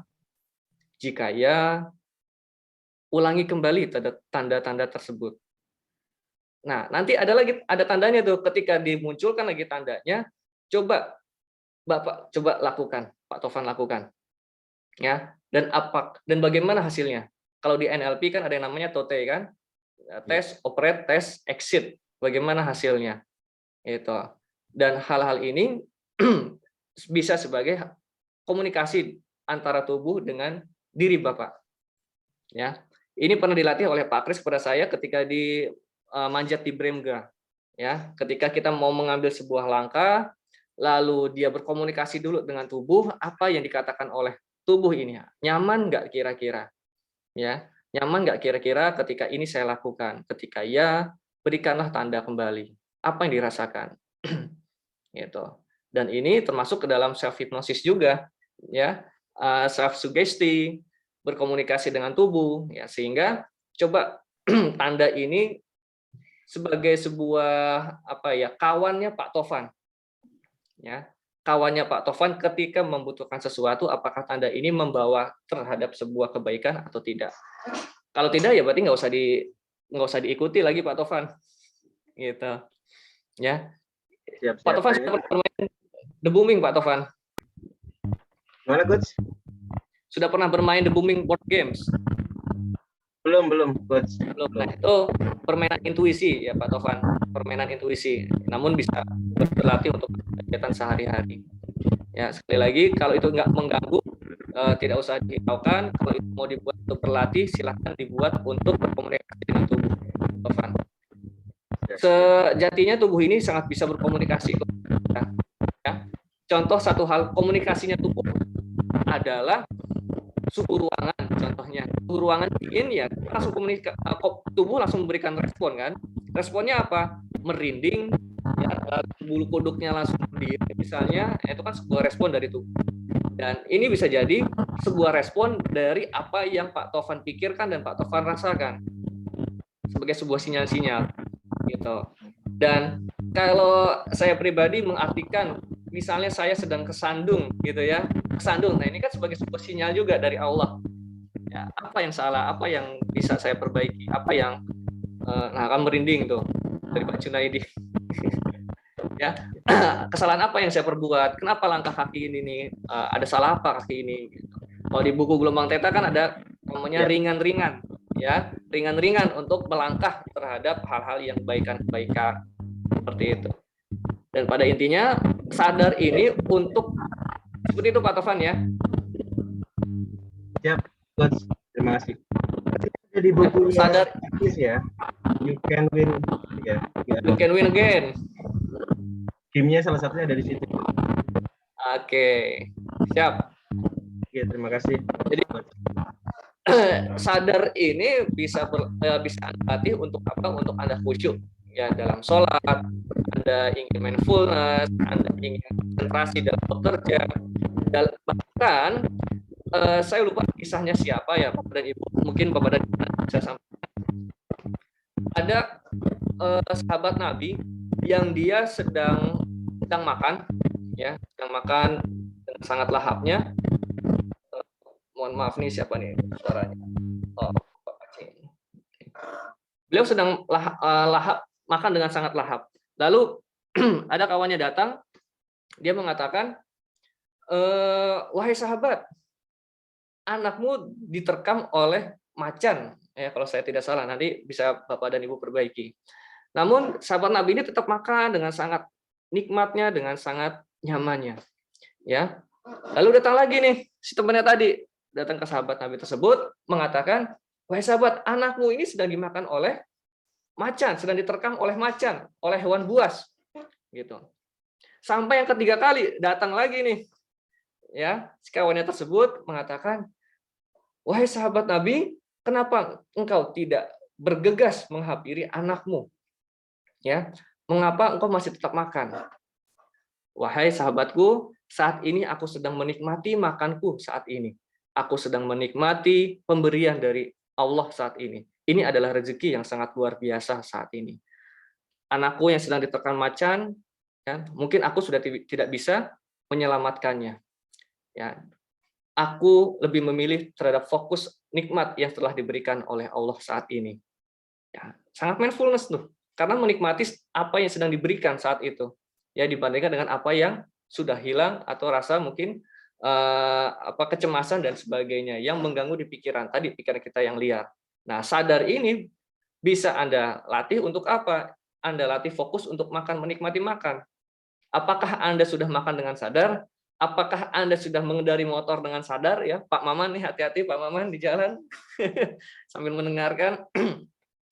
Apakah kita sudah tidur dengan sadar bahwa diri kita ini tidak berdaya dan sebagainya? Apakah kita sudah bekerja dengan sangat sadar? Nah, ini bisa kita latih. Seperti itu, Bapak dan Ibu. Dan insya Allah ketika kita sangat sadar terhadap diri kita akan lebih bersyukur. Dan energinya pun juga akan sangat luar biasa terhadap diri kita. Seperti itu. Ya. Berikutnya, nah, berikutnya adalah Shinrin Yoku nih, Bapak dan Ibu. Waduh, ini saya sangat sangat antusias sekali kalau membahas mengenai hal ini. Karena di Indonesia ini, Bapak dan Ibu, mengenai forest bathing ini masih sangat awam lah kalau saya bilang. Ada salah satu profesor, namanya Profesor Rahmat Hidayat. Beliau seorang profesor dari IPB yang membumikan Shinrin Yoku ini di Indonesia. Beliau yang sangat concern sekali mengenai forest bathing, atau beliau sering bilangnya sih forest healing. Ada komunitasnya namanya forest healing. Namun bismillah, qadarullah, beliau dipanggil oleh Allah beberapa bulan yang lalu. Ya, saya belum sempat ketemu dengan beliau. Saya sudah bilang dengan beliau, saya kontak di Instagram, Pak Rahmat, saya ingin ketemu. Saya juga ingin kembangkan mengenai forest healing ini. Gitu. Bahkan dia sudah membuat sebuah modul, menjadikan sebuah SKKNI untuk pendamping dari yang ingin terapi hutan ini tersertifikasi. beliau sampai sudah membuat di sana, gitu. Dan bahkan beliau sudah membuat standarisasi area untuk dijadikan Shinrin-yoku ini, atau forest healing atau forest bathing ini. Karena hutan ini pun juga bisa membantu untuk proses penyembuhan ternyata. Dan hal ini pun juga mendukung pariwisata di sekitar, gitu. Ada sebuah tempat yang dia promosikan itu di daerah Kuningan, ya saya belum sempat ke sana. Ciamas atau apa tuh saya lupa. Jadi memang standarnya itu tidak boleh terlalu tidak boleh terlalu terjal, lalu mudah diakses, ya parkiran juga dekat, sehingga dia membuat landscape-nya, map-nya, standarnya seperti ini untuk dijadikan Shinrin-yoku atau forest healing ini. Yang dilakukan sebenarnya sangat sederhana, hanya jalan-jalan santai tanpa terdistract dengan apapun. Ya, hanya habiskan waktu saja di hutan. Seperti itu. Hanya menghabiskan waktu saja di hutan. Dan kalau dari standar dari Jepangnya sendiri, dia menyarankan untuk tidak menggunakan gadget, jauhkan dari gadget. Lalu jalan-jalannya ini usahakan sendiri, kalaupun beramai-ramai, jaraknya itu diatur, ya sekitar 2-3 meter Bapak dan Ibu. Karena apa? Kalau jaraknya deketan, udah bukan healing lagi nanti jadinya, ya jadinya ngerumpiling, ya jadi ngobrol gitu. Karena apa? Forest healing ini justru di modulnya tersebut, kalau yang dari Jepang saya baca, mengaktifkan seluruh panca indera, berarti kan sadar, ya, mengaktifkan seluruh panca indera, manjakan mata dengan warna-warna dari tumbuhan, warna hijaunya, manjakan mata, sadarkan mata bahwa ini ciptaan Tuhan, ya. Kalau dari segi psikologi, warna hijau ini sangat meneduhkan, membuat kadar endorfin kita naik, kortisol kita turun, ya, kadar kebahagiaan naik, ya, lalu enzim-enzim atau zat-zat yang kecemasan jadi turun, ya, kadar stresnya jadi turun. Berikutnya, aktifkan panca indera, telinga, dengarkan suara sekitar secara sadar, Bapak dan Ibu. Oke. Namun suara-suara yang seperti apa yang didengarkan? Tentunya kalau di hutan ini mayoritas kan suara-suara jangkrik, misalnya suara-suara burung, itu. Makanya disarankan lebih utama di hutan memang. Karena apa? Jauh dari kebisingan. Karena frekuensi dari suara manusia, apalagi suaranya ini membicarakan hal yang negatif, itu sangat tidak bagus untuk tubuh. Ya, maka dari itu frekuensi yang bagus adalah, atau suara yang bagus adalah suara-suara alami. Maka dari itu sebelum kelas ini mulai tadi saya perdengarkan dulu backsound-nya itu suara burung, ya, suara-suara air, karena itu yang meneduhkan, gitu. Hati-hati sekali dengan frekuensi suara ini Bapak dan Ibu, ya. Entah mungkin Bapak dan Ibu mengetahui mengenai peperangan, ya, seperti sekarang ada yang bilang perangnya ini perang biologis. Zaman dulu zamannya Hitler itu Nazi, perangnya ini justru lewat, mohon maaf, frekuensi suara Bapak dan Ibu. Ya, karena mereka ini sudah mengetahui mengenai rahasia dari frekuensi, sehingga membuat sebuah perjanjian, ya, membuat sebuah perjanjian bahwa suara musik, ya, nada dasarnya itu diatur 432 Hz kalau saya tidak salah, ya, 432 Hz atau berapa. Itu justru malah frekuensi tersebut yang merusak. Ya, kalau didengarkan terus-menerus akan merusak pikiran kita, perasaan kita. Gitu. Maka dari itu sebenarnya yang baik adalah frekuensi 512, 512. Nah, sehingga apa? Sehingga ketika mendengarkan suara-suara yang dengan frekuensi 512 Hz ini, kita akan lebih rileks. Gitu.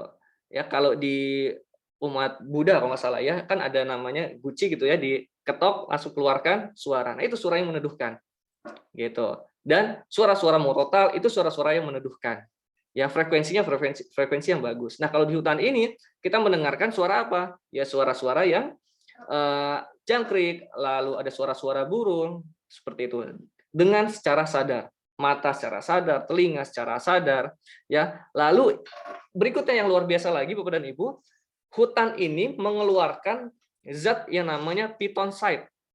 Ya, kalau di Jepang itu dia menelitinya ada pohon hinoki, Bapak dan Ibu. Kalau Bapak dan Ibu berkesempatan untuk suka dengan aromaterapi di rumah, bisa dicari aromaterapinya, essential oil-nya itu dari tumbuhan hinoki yang dari Jepang. Dan ternyata tumbuhan hinoki ini atau tumbuhan-tumbuhan yang ada di hutan ini mengeluarkan zat yang namanya phytoncide yang ternyata mampu membunuh sel kanker, Bapak dan Ibu. Ya, bukan kata saya, kata penelitian. Ya, ini coba saya lanjutkan dulu ya. Nah, ini manjakan mata, telinga, lalu penciuman. Ya, pohon yang ada di hutan menghasilkan fitonsida atau phytoncide. Ini istri saya, Bapak dan Ibu. Ya, yang tadi saya bilang lagi terapi. Ini lagi jalan-jalan, lagi grounding. Ya, seperti itu. Jadi, phytonsida atau phytoncide yang merupakan minyak alami dalam tumbuhan dan merupakan bagian dari sistem pertahanan pohon dari segala ancaman. Ya, beberapa studi membuktikan bahwa phytonsida atau phytoncide memiliki efek psikologis untuk menurunkan level stres, membuat rileks dan suasana hati menjadi lebih baik. Ya, selain udara, ya mata, telinga dan juga penciumannya. Seperti itu. Maka dari itu sangat bagus sekali nih ya bagi rekan-rekan yang tinggal di daerah-daerah masih asri, masih dekat dengan hutan-hutan, justru malah mempunyai kesempatan hidup yang lebih panjang. Ya, pas Lebaran kemarin ya, pas Lebaran kemarin saya pulang kampung, ada seorang nenek, saya lupa usianya berapa, namun sudah sangat tua sekali ya, 80 atau 90-an gitu. Rumahnya ini tidak pakai keramik, jadi dia pakai tanah saja. Ya mungkin Bapak dan Ibu rumah dulu di kampungnya seperti itu ya, nggak pakai keramik, pakai tanah saja, lalu seringnya nyeker. Justru malah mereka mempunyai harapan hidup lebih panjang ternyata. Gitu. Dan ada sebuah penelitian yang menyatakan bahwa masyarakat yang hidup berdampingan dengan alam bebas, ya mayoritasnya itu alam bebas seperti hutan, justru malah mempunyai mempunyai kesempatan hidup lebih panjang seperti itu dibandingkan dengan hidup orang-orang yang hidup di perkotaan. Ya, jadi kita sangat-sangat membutuhkan hutan ini. Gitu. Oke, saya lanjutkan. Nah ini tadi. Ini sumbernya dari Biomedical Central. Ya nanti bisa di search di sana. Ini ilustrasinya saja Bapak dan Ibu. Forest bathing ini atau mandi hutan ini menaikkan NK di tubuh kita. NK ini natural killer Bapak dan Ibu. Nggak perlu kita mengkonsumsi apapun, justru malah ketika forest bathing ini kita mengaktifkan natural killer ini lebih tinggi. Ya, natural killer yang ada di tubuh kita, sel ini menaikkan granzymes, perforin, granulisin, nah ini menjadi meningkat. Nah, zat-zat ini yang mampu membunuh sel kanker dan juga tumor, Bapak dan Ibu. Bukan kata saya, kata penelitian ini. Ya, dan kalau searching saja, Bapak dan Ibu searching saja nanti kalau ada kesempatan di internet gitu ya, kesempatan kapan, searching saja mengenai phytoncide, ya forest bathing phytoncide, keluar penelitian-penelitian. Ternyata ya keluarnya ini, gitu, ya membunuh sel kanker, sel-sel tumor. Nah ini. Jadi tadi juga saya share ke teman saya yang qadarullah sedang di sakit ya kanker, namun beliau tidak berkesempatan hadir hari ini. Untuk apa? Untuk ikut training ini agar bisa membiasakan ya, menyadarkan dirinya untuk berinteraksi dengan hutan seperti itu. Oke, saya nggak merasakan apa-apa, saya nggak bisa fokus. Oh, Pak Ali, nggak apa-apa Pak, nanti bisa dilatih Pak. Ya nanti bisa dilatih, insya Allah nanti bisa saya bimbing Pak. Oke, saya lanjutkan ya. Jadi sekali lagi, sel NK natural killer ini di tubuh kita ini sudah ada. Ya, dengan kita berinteraksi dengan alam semesta, dengan hutan, ini meningkatkan kadar NK yang mampu untuk merespon ataupun membunuh sel kanker dan juga sel tumor ini, gitu, Bapak dan Ibu. Oke, itu dari Shinrin Yoku. Lalu, apakah harus ke hutan? Ya, apakah harus ke hutan? Memang kalau yang saya tahu, yang paling maksimal itu di hutan, Bapak dan Ibu. Yang paling maksimal itu di hutan langsung, ya. Tapi kalau tidak bisa di hutan langsung, bawalah hutannya ke rumah. Ya. Bawalah hutannya ke rumah dengan kita memberikan stimulus dua panca indera kita utamanya. Ya. Menstimulus dua panca indera kita, yaitu hidung dan juga telinga. Kenapa?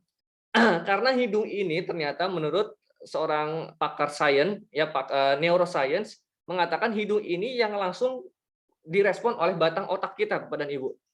Ya, yang paling cepat direspon oleh batang otak kita adalah dari penciuman. Maka dari itu ketika orang sedang yoga, sedang relaksasi, dianjurkan untuk ditambahkan dengan aromaterapi atau essential oil.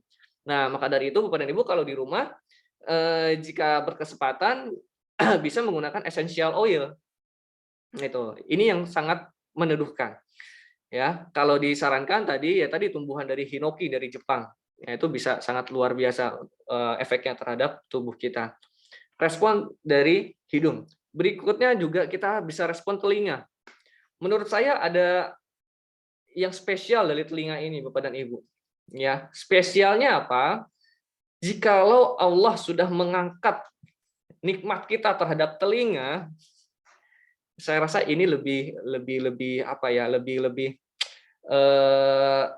tidak berdaya dibandingkan mengangkat kenikmatan dari mata. Coba kalau Bapak dan Ibu sekarang ya bisa mengikuti saya, Bapak dan Ibu sekarang tutup matanya, ya, tutup matanya. Oke. Oke, Bapak dan Ibu sekarang tutup matanya, bagus sekali. Dan sekarang Bapak dan Ibu hanya mendengarkan suara saya. Dan perhatikan apa yang saya katakan. Ibu Budi cantik. Oke, Ibu Budi cantik. Oke. Sekarang boleh dibuka lagi matanya, Bapak dan Ibu. Sekarang saya tanya, Pak Tovan, apa yang saya katakan? Ibu Budi cantik. Oke. Terima kasih. Pak Jun, apa yang saya katakan? Ibu Budi cantik. Oke. Pak Pace Ali, apa yang saya katakan? Ibu Budi cantik. Oke. Ibu Asri. Ibu Budi cantik. Oke. Pak Maman jangan, lagi di motor kayaknya. Oke. Sekarang, kalau matanya tetap terbuka, ya, namun speakernya saya matikan nih, Bapak dan Ibu nih. Oke, speaker saya matikan. Bapak dan Ibu nggak perlu tutup telinga ya.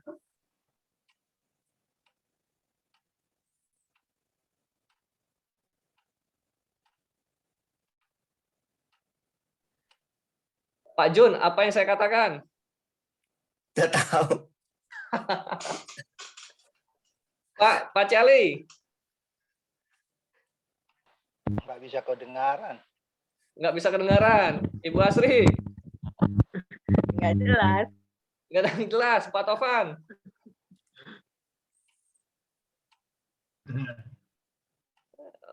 kurang jelas, kurang keras suaranya Pak Tovan, maaf.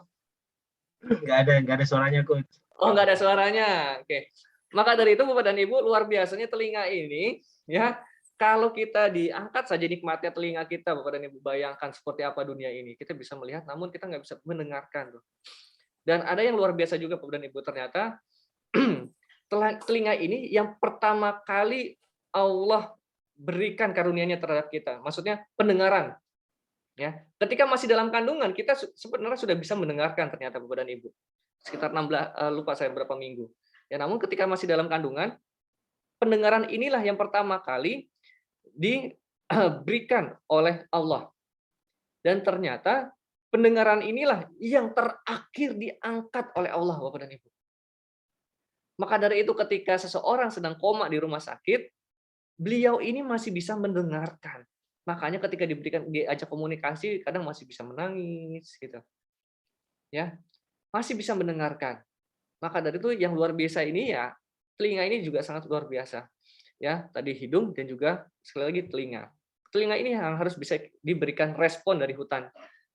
Anda bisa melatih tadi, sadar tadi, ya, dengan forest bathing tadi, dengan merespon, memberikan stimulus hidung dan juga telinga. Telinga ini apa? Anda berikan saja sound-sound speaker-speaker yang suaranya mengeluarkan suara-suara alami. Suara gemericik hujan, maka dari itu suara gemericik hujan kan sangat meneduhkan ketika hujan. Lalu apalagi suara burung-burung, cari aja backsound di YouTube juga banyak yang suara alami. Nah, ini direspon. Nah, Anda berlatih saja, Anda duduk dengan santai ya, dengan rileks, Anda nyalakan tadi aromaterapinya, lalu Anda dengarkan suara-suara yang meneduhkan tadi, seperti itu. Ya, sebisa mungkin nggak ada suara motor tiba-tiba lewat gitu ya, RX King lewat, kretek, waduh udah terganggu tuh Bapak dan Ibu. Ya, suara anak nangis gitu ya, itu udah terdistract. Ya, sempatkan saja ya, kapanpun itu. Gitu.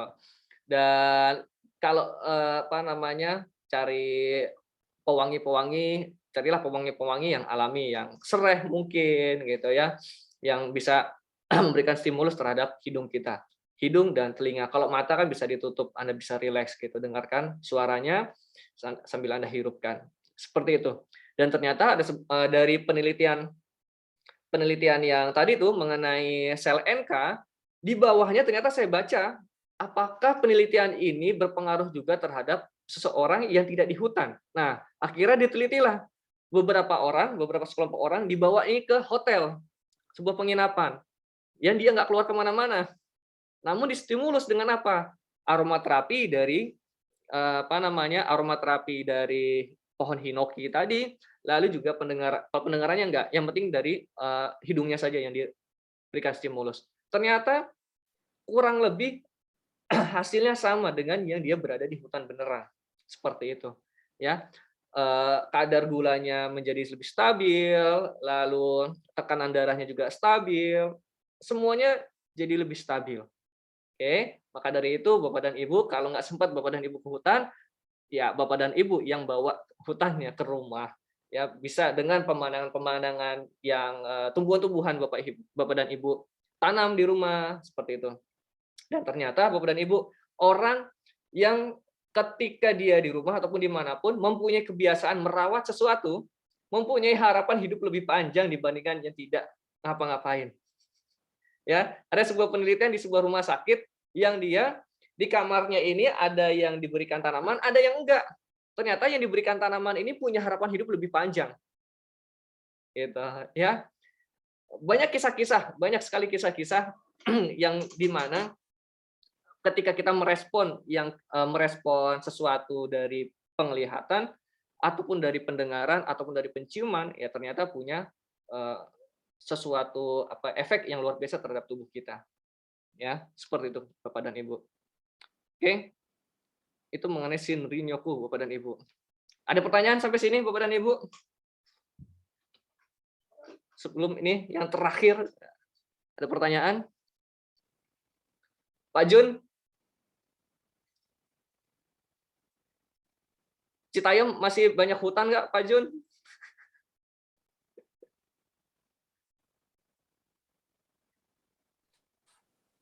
Putus-putus. Oh, suara saya putus-putus. Yang lain, apakah suara saya putus-putus? Suaranya terputus-putus. Oke. Pak Tovan, bagaimana suara saya?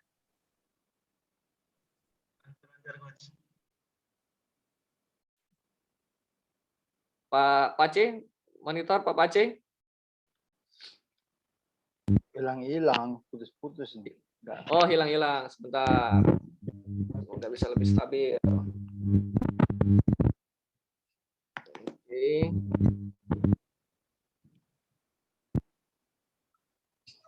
Coba sebentar.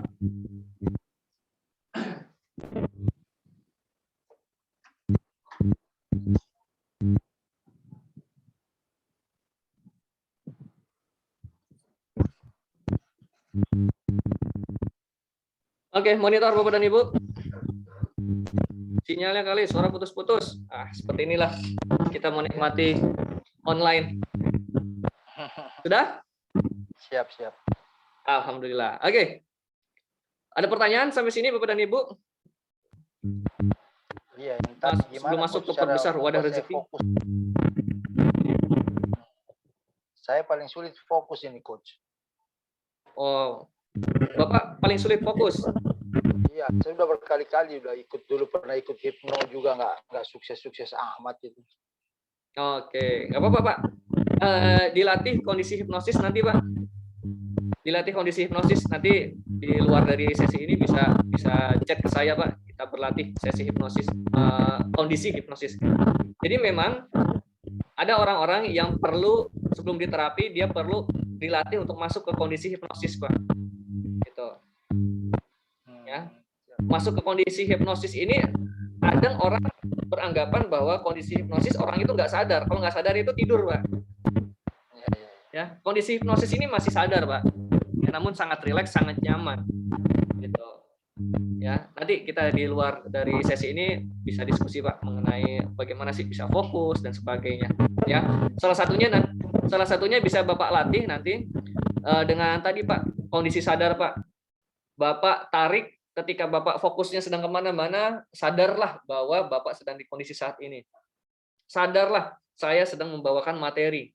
Ya, sadarlah bahwa Bapak sedang duduk saat ini. Merasakan pantatnya sedang nempel ke lantai ataupun ke kursi. Kerasa nggak, Pak?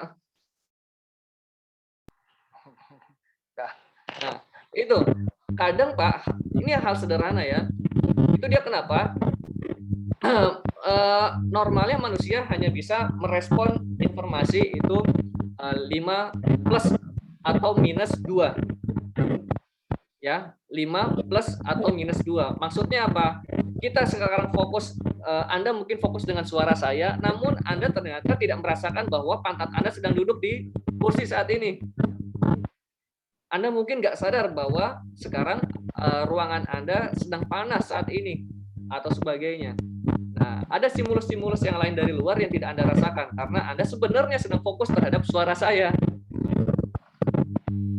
Pak Pace juga sebenarnya sedang fokus dengan suara saya saat ini. Berarti Pak Pace itu sebenarnya sedang fokus, Pak. Tapi pikiran saya coach. Gimana? Pikiran saya kemana-mana. Memang fokus telinga saya mendengar, tapi pikiran mana-mana. Oh, pikiran kemana-mana. Oke. Nanti dilatih, Pak, yang tadi poin nomor 2 kalau nggak salah ya, yang berarti sadar itu, Pak. Siap. Nanti dilatih, Pak. Siap. Oke. Kita lanjut, ini terakhir bonus, dan ini bonus ini perbesar wadah rezeki gelombang theta. Ini saya itu lebih terbuka lagi karena kemarin barusan mengikuti training magnet rezeki ya bersama ibu saya, Ibu Asri, bersama juga ada Pak Jun juga yang bertemu kemarin di sana, sekarang ikut di sesi ini. Lalu saya kaitkan lagi dengan materinya dari Pak Krisnamurti ini, gitu. Ya, kenapa? Karena rezeki apapun itu, Bapak dan Ibu ya, rezeki apapun itu, baik itu berupa uang, materi maupun yang tidak materi, kesehatan kita, lalu kita harmonis dengan rumah tangga yang harmonis, itu rezeki juga. Ya, kalau Pak Ustadz Nasrullah mengatakan bahwa rezeki itu seperti hujan, ya. Seperti contohnya hujan yang sangat lebat, itu ya. Rezeki ini sangat luar biasa diberikan melimpah ruah oleh Tuhan. Maka dari itu adanya hutan juga rezeki kita sebenarnya. Namun kadang dengan egonya kita manusia, ya menginginkan rezekinya itu berupa uang, ya akhirnya yang alam-alam ini disingkirkan oleh mereka. Ya, oke. Lalu saya melihat lagi ada sebuah gambar juga dari Pak Kris yang ternyata bersamaan juga dengan konsepnya dari Ustadz Nasrullah ini, ya. Hujan, ya ini saya buatkan gambar analoginya seperti ini. Hujan ini seperti rezeki. Lalu diri kita ini kalau pengen kelimpahan rezeki, ya pastinya harus mengambil dengan sukarela, menadah dengan sukarela. Namun sayangnya kita ini masih ada perisai, masih ada yang menutupi, yaitu adalah dosa-dosa kita, ya kan? Nah, sehingga apa? Dosa-dosa ini ya seperti contohnya di sini adalah payung. Ketika payungnya ini masih kita cintai, kita masih suka menggunakannya, ya otomatis rezekinya ini ya nggak akan ke kita. Kita kan nggak akan ke kebasahan rezeki, gitu. Kita nggak keberlimpahan rezeki, ya karena masih cinta dengan payungnya, cinta dengan dosa-dosanya. Maka dari itu, Bapak dan Ibu, ketika kita sudah merelakan, payungnya ini sudah kita lepas, kita sudah tobat dan sebagainya, sehingga kita akan kelimpahan rezeki dari Tuhan. Namun, Bapak dan Ibu, ya, namun perlu diperhatikan, kitanya ini mampu nggak menampungnya. Oke, kitanya mampu nggak menampungnya. Menampungnya ini analoginya ada yang A, ada yang gambar B. Kira-kira penampung yang paling besar yang mana, Pak Jun? A atau B, Pak Jun?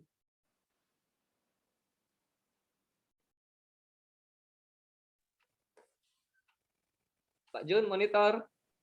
Ya, masih agak Oke. putus-putus. Masih nggak putus-putus. Iya. Kira-kira penampungnya yang mana yang paling besar, Pak Jun? Yang menampung rezeki paling besar? Yang A atau yang B, Pak Jun?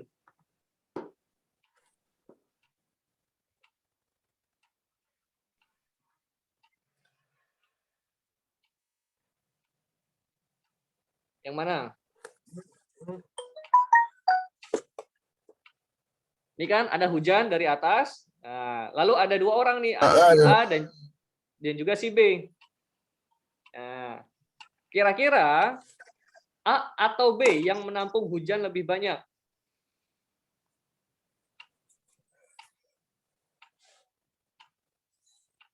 Terkopi, Pak Jun? Ya. Ya, Halo. terlihat nggak di sini? Terlihat di Nggak layar? ada gambarnya. Oh, nggak ada gambarnya. Oke, Pak Tovan, monitor Pak Tovan. Yes. Gambar A atau gambar B, Pak Tovan, yang lebih menampung banyak rezeki? Oh, iya. Gambar B. Gambar B. Oke. Nah, terkadang ya Bapak dan Ibu, terima kasih Pak Tovan, Pak Jun. Kita sudah melepas Ya. perisainya, namun ternyata kitanya yang belum siap terhadap rezeki dari Tuhan. Ya. Nah, di gelombang Theta ini, di bukunya Pak Kris ini, ya kita belajar bagaimana perbesar wadah rezekimu dengan gelombang Theta. Ya, maka dari itu Bapak dan Ibu, perbesar ini contohnya adalah kita sudah memaafkan orang lain, ya. Kita sudah mengikhlaskan hal-hal yang tidak perlu. Lalu kita sudah, kalau ada jurusnya, menu masih diranjang itu tersenyum 20 detik. Ya, ternyata tersenyum ini sangat luar biasa, Bapak dan Ibu. Ada orang yang sampai lupa tersenyum. Ya. Dan kenapa gelombang Theta? Baru bangun, kita masih kriep-kriep. Nah, ini kan masih gelombang Theta nih. Gelombang Theta kan gelombang yang bagus untuk memberikan sugesti langsung ke pikiran bawah sadar. Kita berikan senyum nih, tling, gitu kan. Nah, kita langsung tubuh kita langsung merespon senyum kita ini. Ya, masih kriep-kriep gitu kan. Ya kan anjuran Nabi juga begitu. Ketika bangun kita tidak langsung berdiri, ya, duduk dulu gitu kan, kucek-kucek mata gitu kan. Nah, di Pak Kris dia memberikan jurusnya ketika baru bangun senyum 20 detik. Yes. Salah satunya bisa dibaca di bukunya Pak Krisnamurti. Oke. Untuk apa? Untuk kita lebih siap terhadap apapun yang akan menimpa kita nantinya. Kita berlapang dada, ya kan? Istilah orang kan sering bilangnya lapang dada. Lapangkan wadahnya nih agar kita bisa siap menghadapi hari ini. Nah, tadi kalau wadahnya sempit ya kita emosional jadinya. Ada orang melakukan kesalahan kita langsung marah jadinya. Ya, kita tidak bisa langsung memaafkan, kita tidak legowo dan sebagainya. Artinya dada kita sempit nih. Ya, dada kita sempit, kita nggak bisa menampung rezeki dari Allah.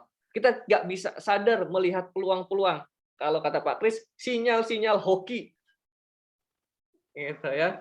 Sinyal-sinyal hokinya nggak bisa kita tampung jadinya. Padahal kita ada hoki nih, ya.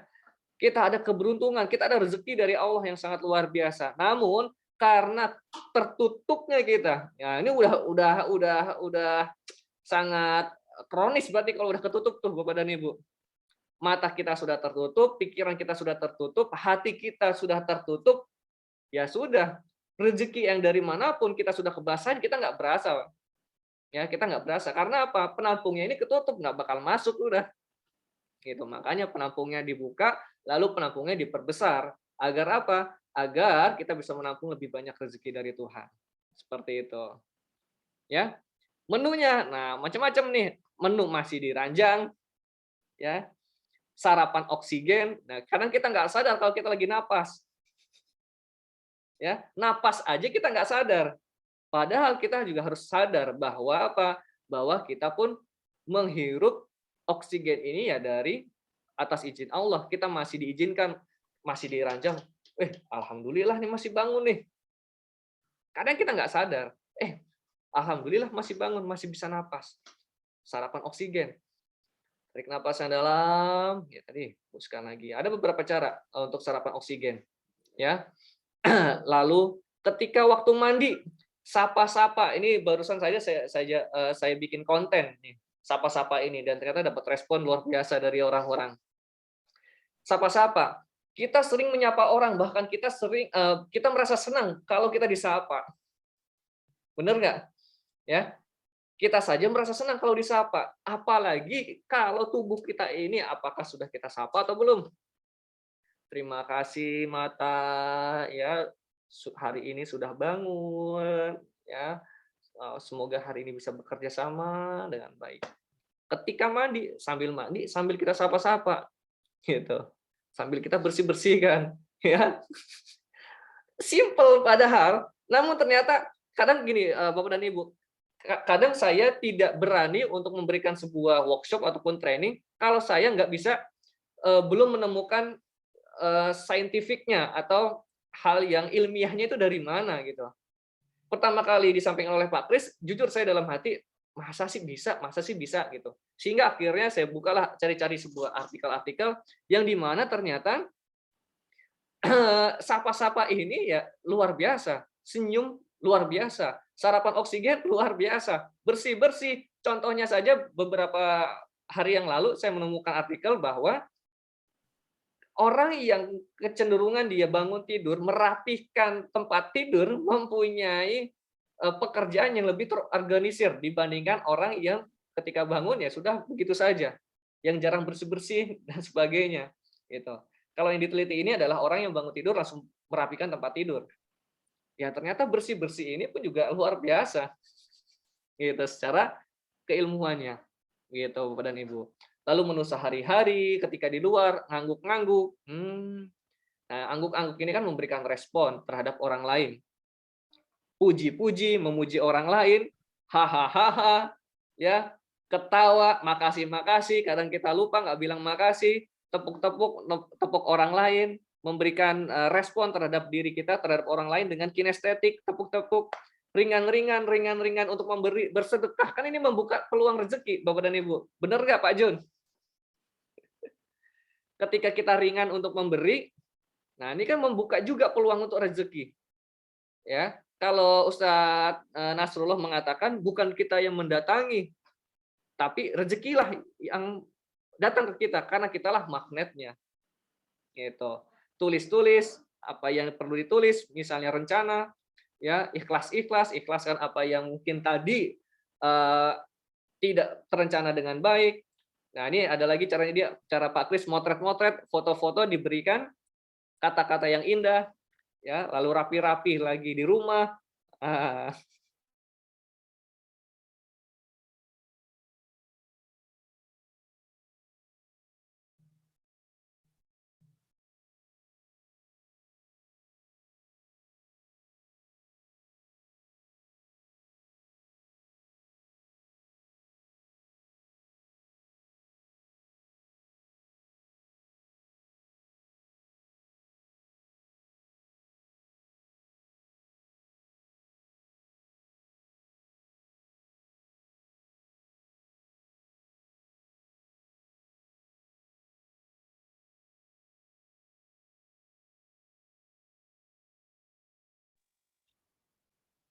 Atau nggak ada suaranya?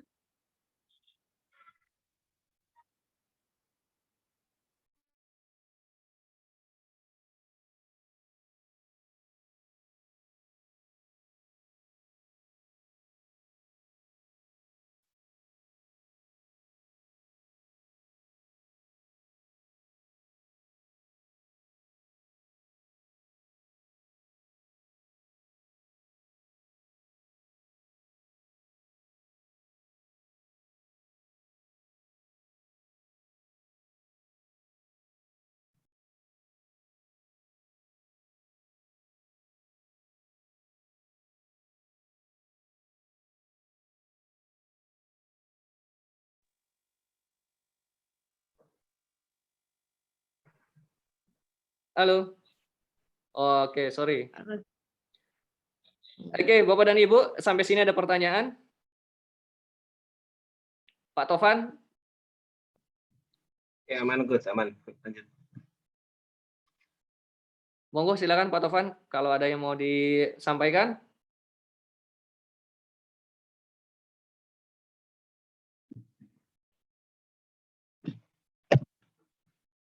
Monitor Pak Tovan. Siap, Coach. Kaitannya dengan Pak ini, Jun, Coach. monitor Pak Tadi- Jun. Lanjut. Suaranya izin nggak masuk Pak Jun. Ya, lanjut. Ya? Siap, lanjut. Oh, kurang dengar suaranya ini. Oke, sebentar. Halo, Maaf. Kalau Pak Jun lanjut.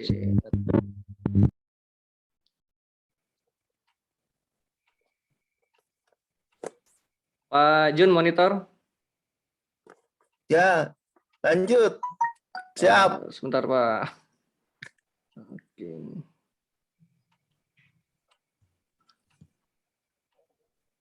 Di saya kurang dengar nih.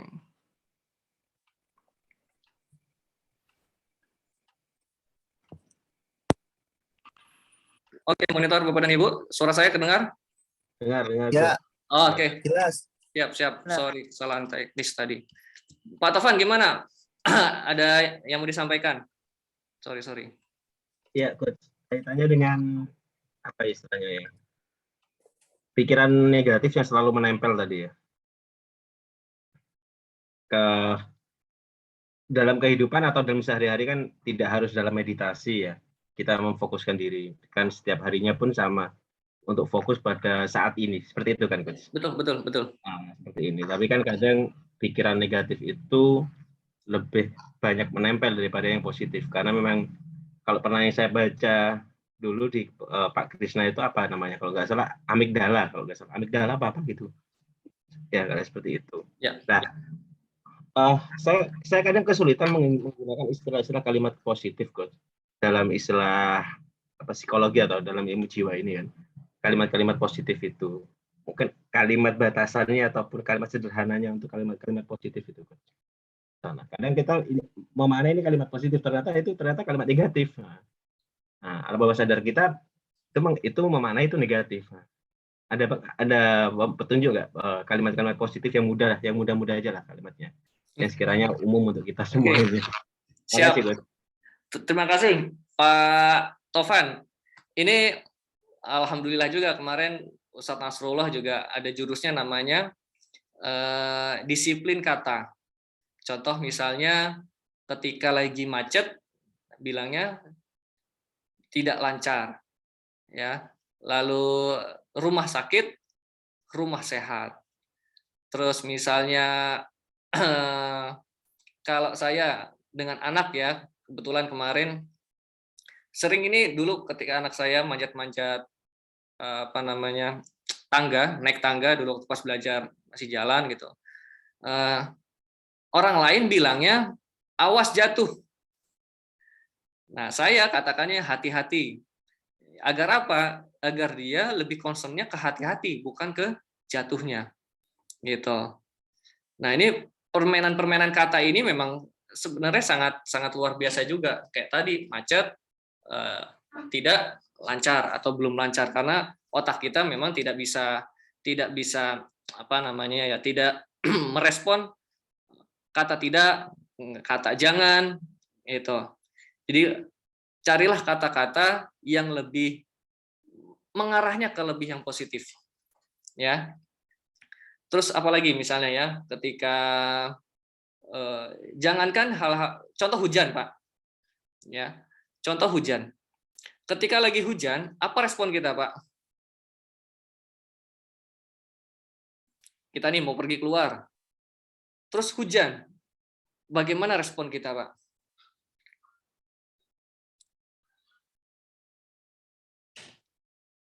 Respon awal pasti ya. Respon awal pastinya agak gimana perasaan gitu. Oke. Ya. Ternyata menurut Pak Kris pun juga yang penting bukan keadaannya, namun respon kita terhadap keadaan tersebut. Nah, kemarin pun juga saya membuat sebuah quote dari Pak Kris, berhentilah berharap keadaan membaik lalu kita melakukan sesuatu, ya, baru bergerak. Bukan seperti itu, namun ternyata lakukanlah sesuatu agar keadaan semakin membaik.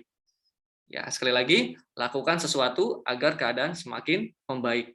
Nah, itu contoh dari hujan tuh. Karena ada orang-orang yang ketika hujan bilangnya, ya nggak jadi deh, pergi. Padahal hujan bukan berarti nggak jadi pergi. Ya. Namun ketika hujan, ada orang-orang yang meresponnya, oh harus pakai mantel, harus pakai payung. Nah, karena dia meresponnya dengan hal yang lebih positif. Itu dari respon. Kalau kata-kata, ya tadi lagi sakit, kurang sehat. Itu Pak Jun. Pak Tovan. Kan orang bilangnya, saya lagi sakit nih. Nah, kita katakannya, saya lagi kurang sehat. Kata belakangnya fokusnya bukan di sakitnya, namun di sehatnya. Rumah sakit, rumah sehat. Ya, miskin, belum kaya. Itu. Miskin, belum kaya. Lalu apa lagi?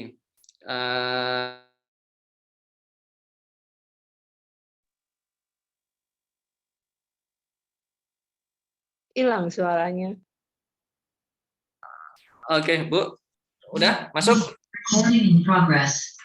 Tahu nih, tiba-tiba keluar terus masuk sendiri ke restart. Gitu Pak Jun.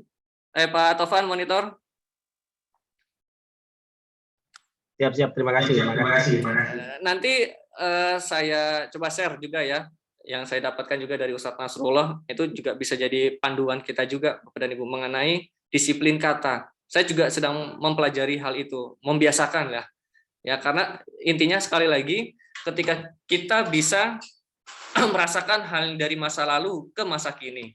Nah, tantangannya kita bisa nggak merasakan yang ada di masa depan yang positif, yang kita inginkan, yang kita harapkan, kita install, kita rasakan saat ini. Gitu. Kita mau presentasi.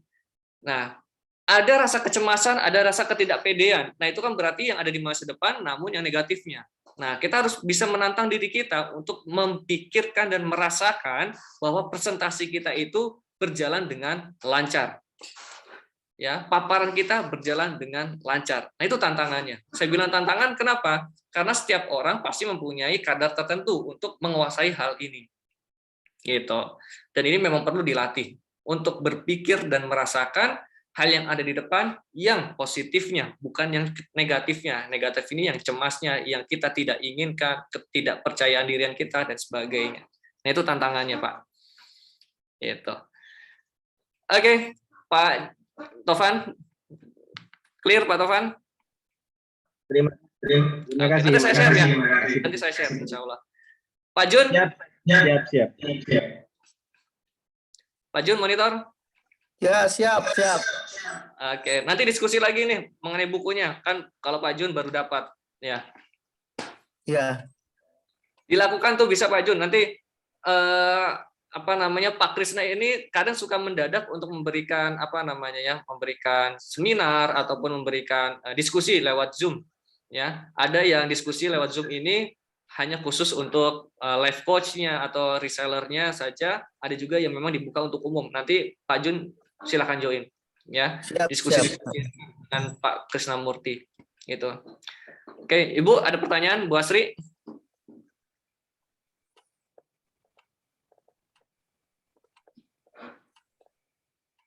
Pak Ali, Pak Ali, wah di Jayapura sudah jam 11:30 nih. Masih hidup. Tanya hilang coach. Putus-putus.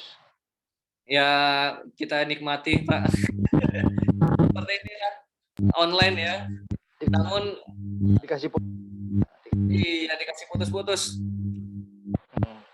Namun keuntungannya kita bisa bertatap layar Pak di malam hari ini.